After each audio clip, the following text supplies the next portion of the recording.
আজি আমি days of week অৰ্থাৎ সপ্তাহৰ দিনকেইটাত কোনকেইটাত এ ই আই অ' ইউ অৰ্থাৎ ভাৱেল আছে এই ভাৱেলকেইটা আমি চিনি পাবৰ কাৰণে ছাত্ৰ ছাত্ৰীৰ মাজত ব্যৱস্থা গ্ৰহণ কৰিছোঁ।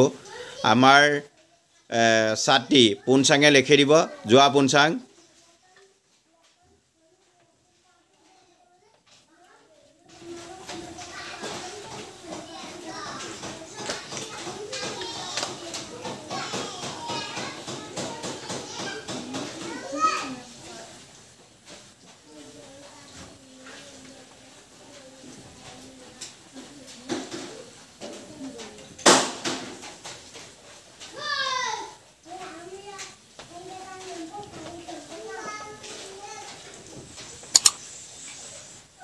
সুন্দৰ হৈছে।